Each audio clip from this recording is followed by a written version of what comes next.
Assalamualaikum warahmatullahi wabarakatuh. Salam sejahtera bagi kita semua. Perkenalkan, nama saya Badung Aji Santoso dari Universitas Bangun Nusantara semester 4 program studi bimbingan dan konseling. Di sini saya akan menjelaskan tentang bimbingan konseling tentang layanan sosial.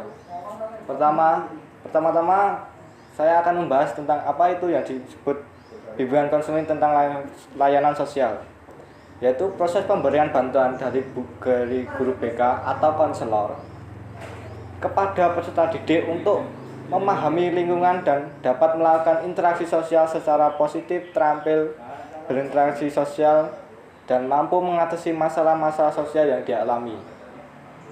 Saya akan menjelaskan satu aspek perkembangan peserta didik, yaitu satu, cara berempati terhadap kondisi orang lain.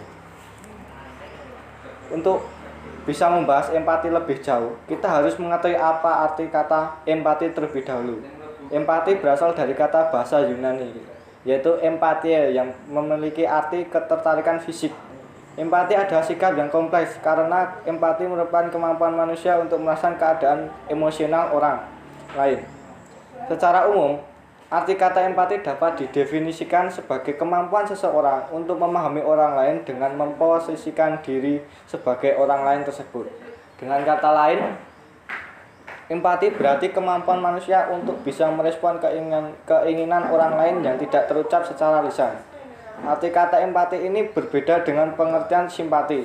Jika simpati lebih menitik keberatan pada perilaku seseorang, menurut kitab baik, maka empati adalah sikap yang orang lain ingin kita lakukan.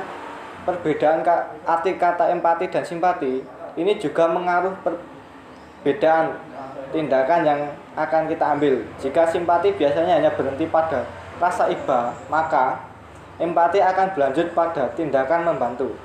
Aspek empati sebagai sebuah sikap yang kompleks, proses pembentukan empati melewati berbagai aspek yang akan berbeda pada tiap individu.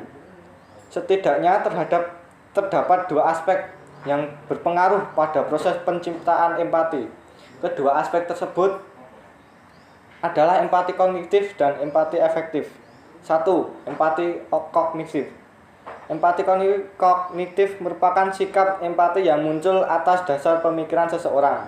Seseorang individu biasanya mempelajari sebuah pola yang terjadi ketika orang lain merasa sedih, senang, ataupun marah. Melalui reaksi yang ditunjukkan melalui ekspresi dan body. 2. Empati afektif. Empati afektif merupakan sikap empati yang muncul atas dasar emosi atau perasaan seseorang. 3. Cara membangun empati. Setiap orang bisa berempati, entah dengan orang yang telah dikenal atau dengan orang asing.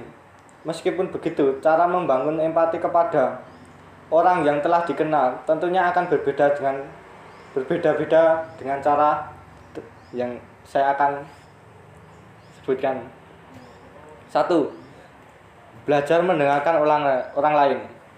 Belajar mendengarkan orang lain adalah langkah pertama supaya kita dapat membangun empati untuk menjalin relasi dengan orang lain yang telah kita kenal sebelumnya. Pada dasarnya, tidak ada orang yang ingin diremehkan atau dinomorduakan. 2. Bersikap membuka diri.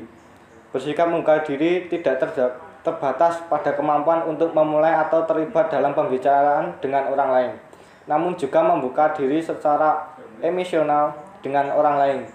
Empati merupakan bentuk komunikasi dua arah agar dapat berempati dengan baik. Pada baiknya Anda turut menceritakan tentang diri Anda ketika terlibat percakapan dengan orang. 3. Berikan afeksi secara fisik. Sentuhan secara fisik biasanya akan membuat hubungan antara dua atau lebih orang menjadi lebih dekat. Meskipun begitu, jangan gunakan cara ini kepada setiap orang. 4. Fokuskan perhatian pada kondisi di sekitar Anda. Beberapa orang seringkali berada pada suatu situasi tanpa benar-benar menyadari apa yang sedang terjadi. Hal ini dapat terjadi karena berbagai hal, mulai dari situasi lingkungannya, yang tidak mendukung ataupun karena individu yang kurang fokus. 5. Jangan menilai. Untuk membangun empati, jangan pernah menilai seseorang untuk sesuatu kondisi yang hanya dari sudut pandang Anda sendiri. Dan Anda bukan orang yang bisa mengetahui berbagai hal tentang seseorang hanya dalam satu pandangan. 6. Tumbuhkan rasa ingin tahu kepada orang yang belum Anda kenal. Salah satu cara menunjukkan empati adalah dengan memiliki ketertarikan kepada orang lain, terutama orang-orang yang tidak Anda kenal dan berada di luar lingkungan sosial Anda. 7. Jadi sukarelawan. Membangun empati terhadap orang lain dapat dimulai pula dengan menjadi sukarelawan. Dengan menjadi sukarelawan, Anda akan mengerti bagaimana rasanya menjadi orang lain yang membutuhkan bantuan orang lain. Sekian mungkin itu penjelasan tentang bimbingan konseling tentang layanan sosial dan cara berempati terhadap kondisi orang lain. Bila ada salah kata dan saya ada salahnya, saya mohon maaf sebesar-besarnya. Wassalamualaikum warahmatullahi wabarakatuh.